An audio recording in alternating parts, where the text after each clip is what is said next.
Então, pessoal, é deste livro que nós vamos tratar, especialmente a primeira parte, que Edgar Morin denominou de saber ver.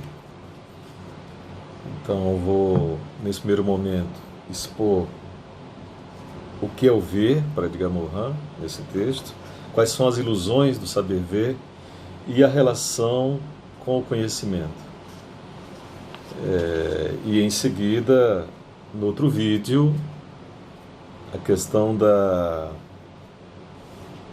do problema da informação e do conhecimento e a produção disso em relação às palavras mestras e a necessidade de palavras menores. Então, a minha exposição, como eu adiantei para vocês, ela se dará em 3 momentos. Então, o que é ver para Edgar Morin? Em primeiro lugar, Edgar Morin ele vai na etimologia da palavra para dizer que ver advém de vaide. Quer dizer, ver é olhar para tomar conhecimento e para ter conhecimento.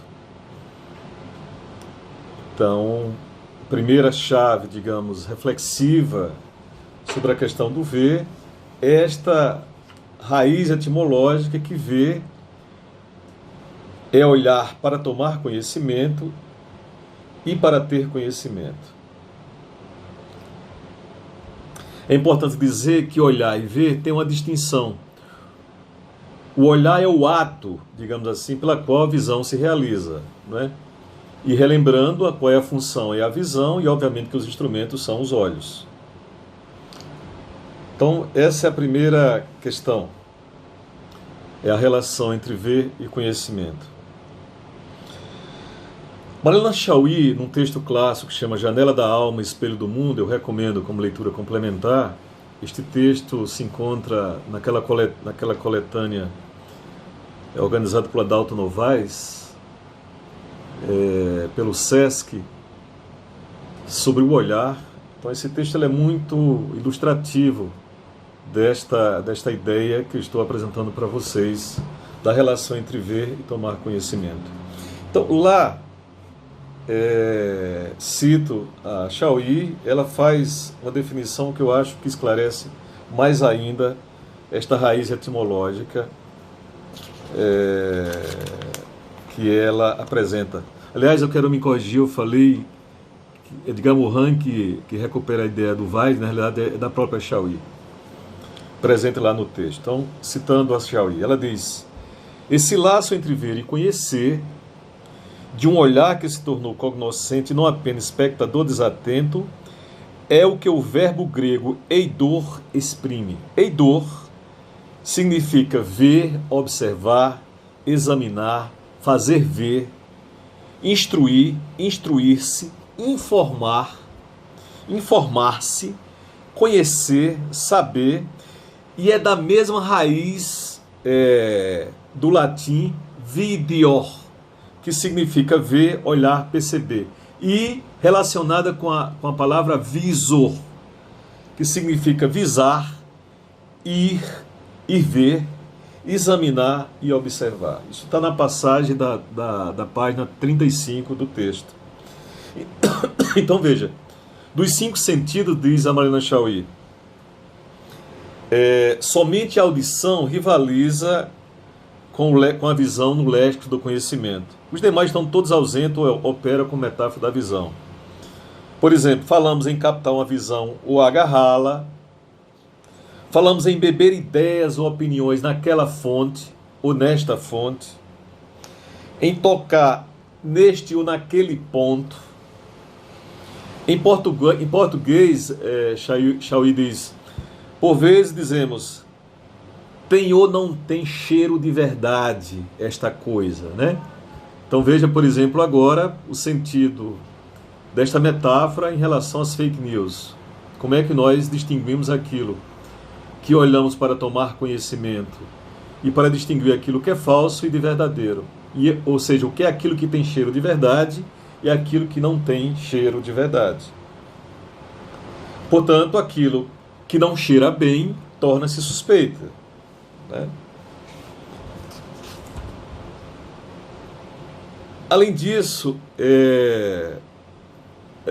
o mais importante nessa metáfora, ou nessas metáforas, que a filósofa brasileira Marlene Chauí nos faz refletir, é que essa ideia do ver e conhecer, ou ver para tomar conhecimento, há uma dimensão tátil, digamos assim, uma dimensão olfativa e gustativa e sinestésica, obviamente, né? O que interessa, obviamente, nessa ideia tátil, olfativa, gustativa e sinestésica, é que quando nós refletimos sobre algo que vemos ou olhamos, nós fazemos ou trazemos o invisível através do pensamento, portanto, da reflexão, para o visível. Repetindo, pelo pensamento nós trazemos ou tornamos o invisível visível através do exercício mental ou do exercício analítico, né, dessa coisa que nós percebemos ou vemos diante do mundo. Ora, é daí que nós trabalhamos a segunda ideia, depois do ver, que é o sentido de percepção. Ora, percepção vem de percípio, que se origina em cápio, que é agarrar, prender, tomar com ou nas mãos, empreender, receber, suportar. Parece assim, portanto, que percepção enraiza-se no tato e no movimento. E não é por acaso assim que as teorias do conhecimento sempre considerassem uma ação ou paixão pelo contato, né? Quando nós falamos, os sentidos precisam ser tocados pela luz, pelo som, pelo odor, pelo sabor, para sentir a dimensão da palavra, né? Ou do próprio sentido que a palavra quer exprimir. Citando o filósofo Merleau-Ponty, diríamos então que a visão se faz do meio das coisas e não fora delas. Isso impede, por exemplo, que essa filosofia da visão, que concebamos o olhar como operação intelectual, pondo o mundo como representação do conceito. Opa, aí muito importante. Então, repetindo, a visão se faz do meio das coisas e não fora delas. Esta é a visão de percepção de Merleau-Ponty. Entrando, portanto, em contraponto, eu não gosto muito da palavra oposição, mas a palavra que me falta, e acho que melhor para usar agora, era que se contrapõe ao mero olhar como uma operação intelectual, ou como uma mera percepção de colocar ou perceber o mundo como representação do conceito. Então, dito e feita esta primeira exposição geral, né, digamos, do sentido etimológico de ver, né, como Weid, que é tomar conhecimento, né, e ter conhecimento, e distinguir com a dimensão do olhar, e, portanto, dizer que a visão se faz, ou ver se faz, do meio das coisas e não fora delas, e portanto, não é uma mera representação do conceito, que passaremos diretamente e mais especificamente para o texto de Edgar Morin. Veja, e aí ele começa no texto trabalhando a dimensão do saber ver. E nesse saber ver, ele começa também com o primeiro exemplo, digamos, muito interessante, que é relacionado à dimensão da percepção. Morin diz que toda percepção comporta um componente alucinatório. Portanto, dizer um componente alucinatório da percepção é determinado não por um fator irracional, mas por um princípio de racionalidade. Opa, vamos trabalhar melhor isso. Qual é o exemplo que Morin diz, ou cita aí no texto, para dizer que mesmo a irracionalidade comporta um princípio de racionalidade? Melhor dizendo, que o componente alucinatório da percepção é determinado não por um fator irracional, mas por um princípio de racionalidade. Veja que interessante. O exemplo que ele dá no texto, vocês vão lembrar aí, que era racional que o grande atropelasse o pequeno, porque aquela racionalidade dava coerência à visão dele. Ele está se referindo aqui ao acidente, né, que acontece no trânsito, onde um carro albarrua a motocicleta e, portanto, pela racionalidade da percepção, né, na mente do Morin, foi o grande que bateu no pequeno. Portanto, o choque produziu, digamos, uma racionalização imediata na percepção do próprio Edgar Morin. Mas, diz ele, como é que a alucinação ou a percepção foi esclarecida? Na medida em que uma nova informação afastou outra. Quando ele tomou conhecimento, por exemplo, que foi o pequeno que bateu no grande, e não o contrário. O que interessa dizer aí é o seguinte, que, diz o Morin, é que a emoção desempenhou um papel ligado à racionalidade representativa. Quer dizer, a imagem do grande abarroando o pequeno associa a imagem do fraco pelo forte. Esta é a dimensão emotiva, digamos, que tomou conta da racionalidade do nosso grande Edgar Morin. Na citação da página 25, diz ele, portanto, e o temor pelo ferido, ligando-se ao sentimento da injustiça, reforçava a certeza da minha percepção. Quer dizer, essa ideia ética, né, que também está presente na percepção. Mas, obviamente, que ele não estava implicado diretamente na colisão, né? E, portanto, o choque material e moral não foi tão significativo assim. Por isso, o componente alucinatório da percepção dele pôde ser eliminada desde as primeiras indicações que ele corrigiu, quando chegou a informação nova, que tinha sido o pequeno que tinha batido no grande. Ou seja, fora o pequeno que atravessou o sinal vermelho, e não o carro maior.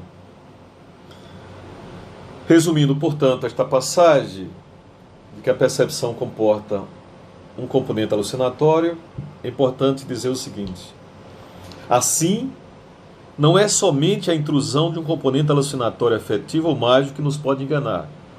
É também o componente aparentemente lógico e racional. O que era racional? O grande bater no pequeno, né? Em outras palavras, devemos desconfiar na nossa percepção, tanto daquilo que parece absurdo, como também daquilo que parece evidente, porque lógico e racional. Aqui é muito interessante nós desmistificarmos aquele velho chavão que adoramos falar, né? Que a imagem vale por 1000 palavras. Balela, mentira. Ao contrário, na própria palavra você pode ter milhões de imagens escondidas sob ela, né? Como, por exemplo, na página 24, onde ele faz o Morin fornece um segundo exemplo dessa alucinação em relação à palavra ero ao invés de erro, né? E ele se pergunta quantos que leram o texto e perceberam esta dimensão de um equívoco, né, digamos, na palavra. Portanto, a digitalização foi feita, mas é óbvio que a organização racional do nosso olhar faz com que aquilo pareça algo coerente, portanto, uma percepção que não apresenta erros num primeiro momento. Portanto, a alucinação em Edgar Morin para pensar a percepção e, portanto, para o saber ver é fundamental. Portanto, repetindo, toda percepção é reforçada por uma componente ou por um componente alucinatório. Mas o mais importante que diz Morin, não há uma diferença intrínseca, né, entre o plano da representação, no plano da representação, entre percepção e alucinação. Eu não sei se está claro isso, repetindo,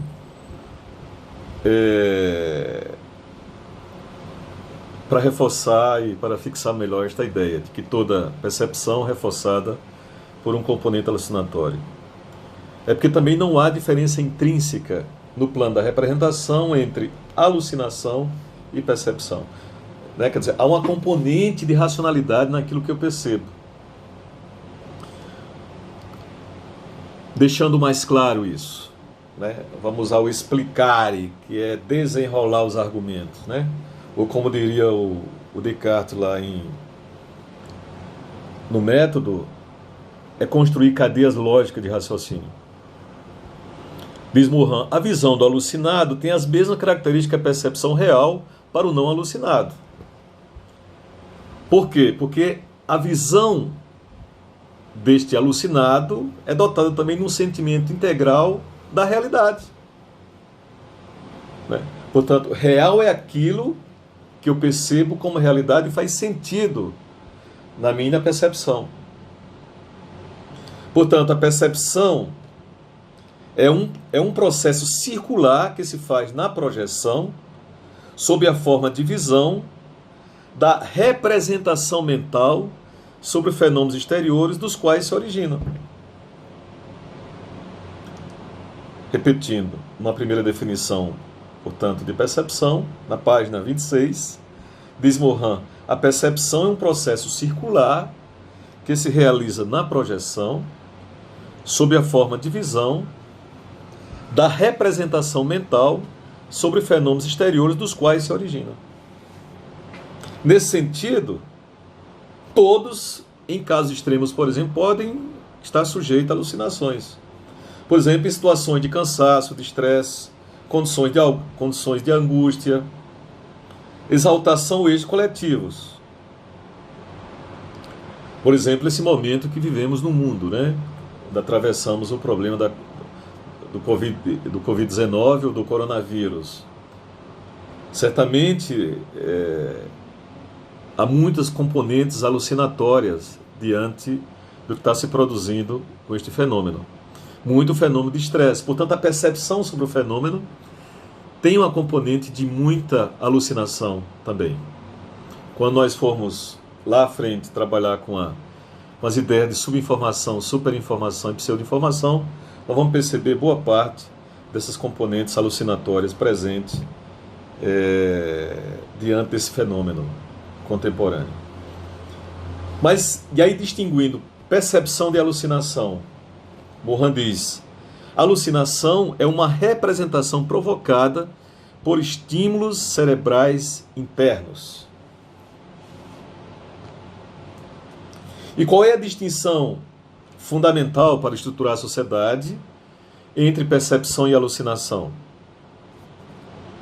Morin diz, obviamente, que essa distinção se dá por meios reflexivos, quer dizer, por aquilo que apela para uma coerência lógica, ou para uma plausibilidade, ou pela memória do fenômeno.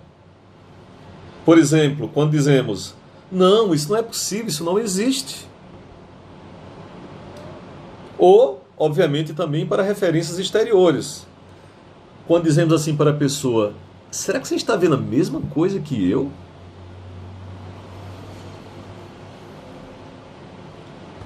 Portanto, não é plausível, por exemplo, que um livro seja um copo com água. Não é? Portanto, na memória do sapiens demos, que somos todos nós, não é? Há uma memória coletiva que percebe o copo que serve para determinadas funções na sociedade e um livro para outras funções. Portanto, não é plausível, portanto, não apela para uma coerência lógica dizer que copo é a mesma coisa que livro. Não é? Embora, no terreno da metáfora, podemos dizer que bebemos naqueles livros, naquelas fontes, não é? Mas não do ponto de vista da experiência objetiva, da função que os objetos exercem na memória social. Então, esta é a primeira distinção, digamos assim. Plausibilidade, a memória dos objetos, né, ou dos fenômenos, para dizer que isso não é possível, isso não existe. né? Por mais que alguém esteja dizendo que o copo faz com que eu leia e o livro faz com que eu beba. Tá? Espero que isso esteja claro. Ou referência exterior, essa que eu acabei de falar aqui. Não, você não está vendo a mesma coisa que eu, óbvio, que copo e livro são coisas diferentes. Então não é só o mecanismo, digamos, dos estímulos cerebrais internos, né?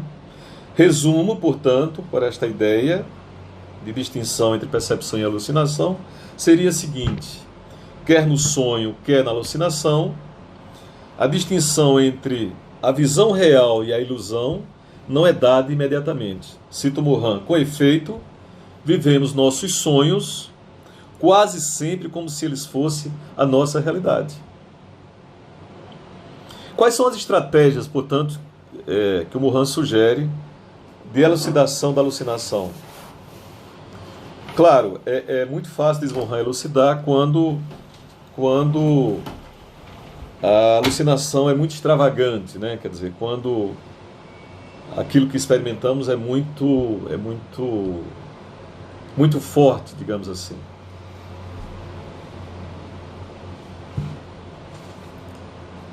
Um exemplo que eu gosto de dar muito nas aulas é um conto do Eduardo Galeano, o uruguaio, né? Sobre um índio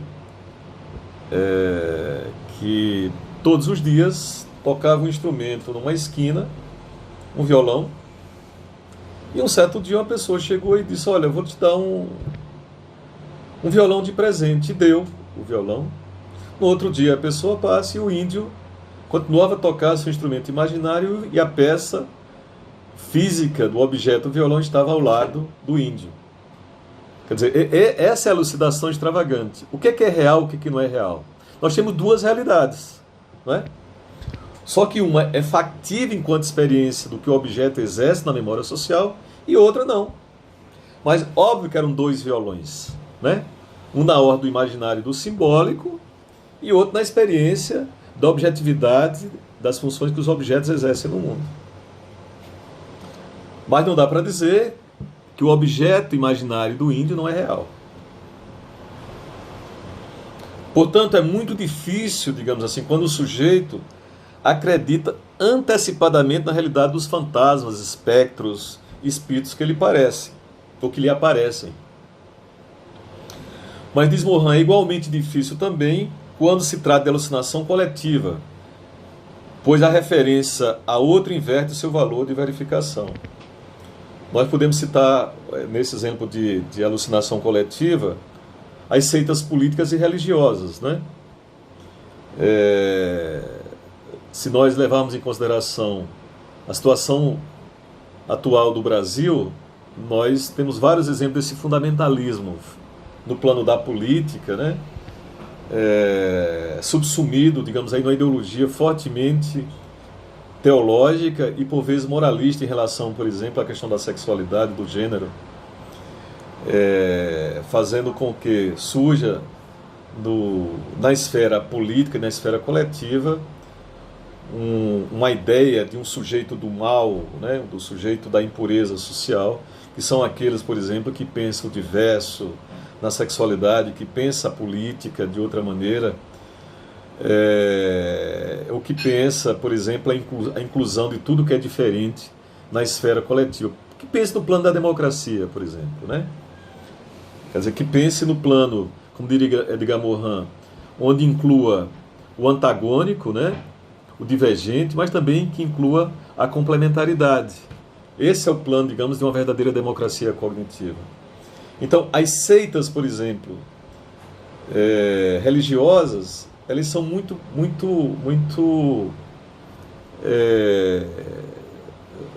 digamos, fortemente exemplares desta visão que Edgar Morin está chamando a atenção. É muito difícil você fazer a elucidação daquilo que é uma alucinação daquilo que não é, o que é uma percepção que, portanto, que tenha plausibilidade, tenha memória de racionalidade social. Porque eles acreditam piamente naquele fundamento alucinatório. Ou seja, ele diz, isto é real. O exemplo prático que nós tivemos no Brasil nas eleições de 2018 foram a quantidade de fake news, né, que o Brasil experimentou. O exemplo mais objetivo que circulou em WhatsApp, por exemplo, em grupo de WhatsApp, foi a famosa mamadeira de piroca passada pelos grupos bolsonaristas, especialmente em grupos familiares e religiosos, não é? Tentando incutir que um determinado candidato com uma ideia diferente traria, por exemplo, a ideia de destruição da família harmoniosa, pura e etc. Né? Num plano mais universal, você pode pensar, por exemplo, o Estado Islâmico, né? Onde reivindicam a pureza de um mundo mítico, imaginário, de um sujeito que tem que se livrar de toda e qualquer ofensa do Ocidente. Portanto, para fechar essa ideia da estratégia da elucidação e da alucinação que é necessário no saber ver, ou para o saber ver, em Edgar Morin, cito o próprio Morin, diz ele: assim devemos desconfiar de nossos olhos, pois não são os olhos que veem, atenção, é o nosso espírito por intermédio dos nossos olhos. Quer dizer, é a nossa mente que vê através dos nossos olhos. E aí onde está a ideia da Marlene Chauí no início do texto, né, que os olhos são as janelas da alma. Como ilustração disso, eu relembro aqui, eu não disponho agora aqui, mas como exercício para vocês em casa, ou quando puderem olhar, é uma reflexão que Michel Foucault faz de um quadro do pintor surrealista belga René Magritte, que chama-se A Traição das Imagens. O quadro, e lá está escrito: isto não é um cachimbo. E o Michel Foucault vai fazer toda uma reflexão daquilo do que é real e do que não é em relação a esta pintura do Magritte. Não é? Só para lembrar, é um desenho de um cachimbo e embaixo está escrito: isto não é um cachimbo. Lá está escrito em francês, ce n'est pas pipe, perdão pelo meu francês.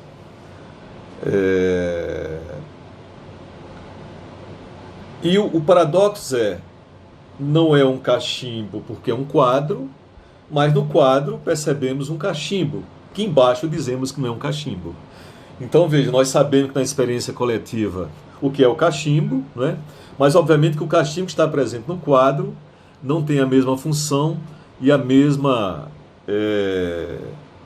experiência do mundo coletivo do que desenvolve o cachimbo do ponto de vista material, prático, como objeto na experiência do mundo social. Não fumamos com o cachimbo de Magritte, embora saibamos que com esse cachimbo de Magritte experimentamos um cachimbo imaginário, né? E também remete a um cachimbo objetivo.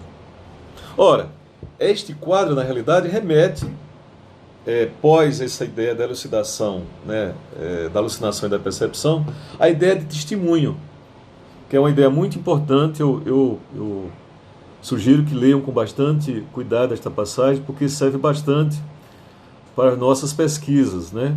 Na realidade, o que nós somos, na realidade, é testemunhos, quando fazemos teses, dissertações, TCCs, quando construímos as nossas pesquisas, né? Porque fazemos, na realidade, um testemunho ocular.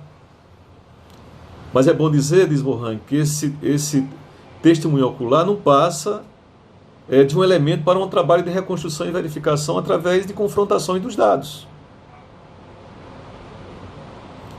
Não é? Relembrando aqui a Bruno Latour, na realidade o que fazemos são confrontações de controvérsias desses dados. Não é? Então, é assim que fazemos com as nossas pesquisas. Nós temos nossos insights, recebemos as informações, não é? Para transformar em conhecimento a partir da verificação, e da reconstrução desses dados que recebemos e das confrontações. Portanto, confrontações e controvérsias é o que fazemos o tempo inteiro,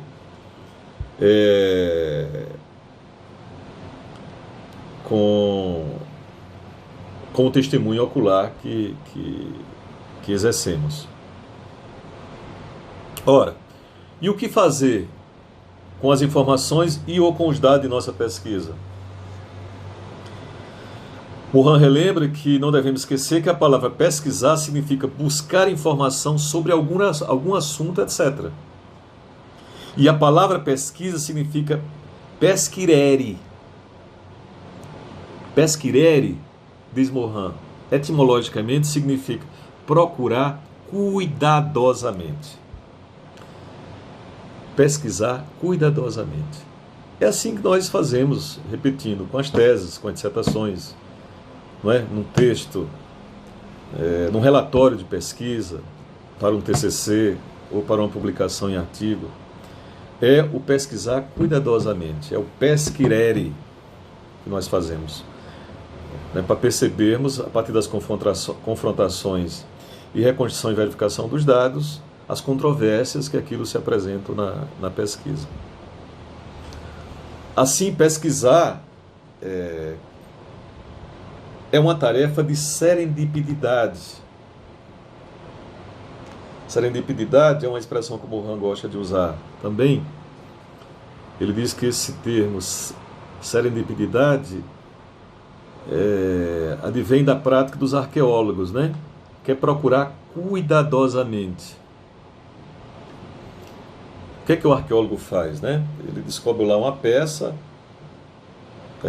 determinada informações, um achado arqueológico, e ele vai pesquisar aquilo cuidadosamente para reconstruir a história, por exemplo, da civilização, quer seja animal, quer seja do sapiens, deniens, etc.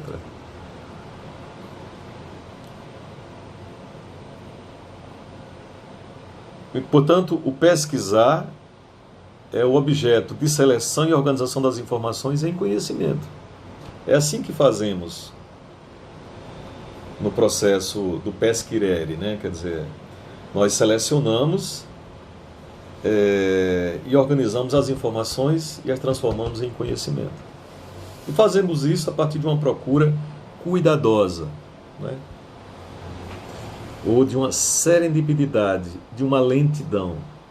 Quiséramos nós, oxalá, que fizéssemos isso, né, diante das nossas pesquisas. Talvez, depois dessa experiência de confinamento, eu não chamaria, não necessariamente de confinamento, mas de um grande internamento social, né, relembrando aqui a primeira parte do Michel Foucault na História da Loucura, né?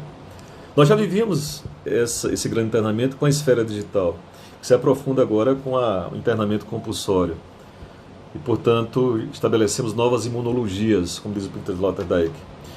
Mas, voltando, eu espero que com esse grande internamento da experiência do coronavírus, nós reaprendamos esse exercício ético da serendipidade na pesquisa, quer dizer, de procurar cuidadosamente, não é? De lapidar cuidadosamente o dado e refletir sobre ele. Porque a dimensão frenética civilizatória que entramos não tem permitido esse exercício ético. Bom, e por quê? Por que não tem permitido? Porque nós temos vivenciado civilizatoriamente aquilo que Edgar Morin chama de miséria informacional. Quer dizer, os pesquisadores jornalistas, sobretudo, né, os produtores ou os mídias, mergulharam de uma vez por todas, e é muito importante que todos façam isso. Esse é o papel fundamental, digamos, político, ético, científico, pedagógico, de pesquisadores e mídias ou de jornalistas, que é mergulhar nos problemas da sociedade, como estamos fazendo agora com o coronavírus. Entretanto, que ao fazer isso, diz o Edgar Morin, onde é que produzimos a miséria informacional? Na medida em que, com este processo, passamos a sofrer de superinformação, subinformação e pseudo-informação. O que é a superinformação? É o excesso que abafa a informação. Né? É aquilo que não permite que meditamos sobre os fatos, porque logo imediatamente são substituídos por outros. Portanto, assim, ao invés de ver, ficamos cegos, desmorrando dentro de uma nuvem de informação. Basta que a gente pense as imagens fortes de catástrofe, por exemplo, mostradas pela mídia. As imagens cotidianas em relação a fenômenos que estão vivenciando o coronavírus. Quer dizer, isso no plano da informação, mas também no conhecimento. Nós também vivenciamos muita a dimensão da superinformação na medida em que entramos no excesso, por exemplo, que eu denomino de empilhamento teórico dos dados. Basta que a gente pense o que significam as teses e as dissertações depois do fenômeno da internet. Como pesquisar depois da Google Mania, né? Quer dizer, depois do Wikipedia, depois do Big Data, quer dizer, como selecionar, como estabelecer serendipidade diante dessa grande massa de dados que passamos a ter, infinitamente maior depois do fenômeno da internet. Qual é o problema da superinformação? É que a informação desta maneira nos submerge no informe. Quer dizer, no mero dado, no mero ponto da simplificação da informação. E desta maneira é que passamos a experimentar a subinformação. Quer dizer, a informação desta maneira associa-se à informação ficção, na medida em que continentes inteiros tornam-se desconhecidos. Explicando melhor, ora, se vivenciamos a dimensão da superinformação, do excesso de informação que abafa a informação, é óbvio que há muita dimensão daquela informação que eu recebo que torna-se desconhecida. E, portanto, é isso que o Morin chama de uma zona de silêncio sociológico e político. Aí no texto ele vai citar a visita de Nixon, por exemplo, à China, né? Como a subinformação se transforma num componente ou numa zona de silêncio sociológico.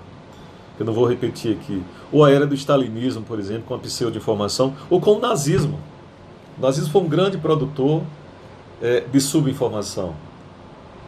Quer dizer, eu construo um cenário para um determinado fenômeno, então eu escondo mostrando. É assim, por exemplo, as fake news.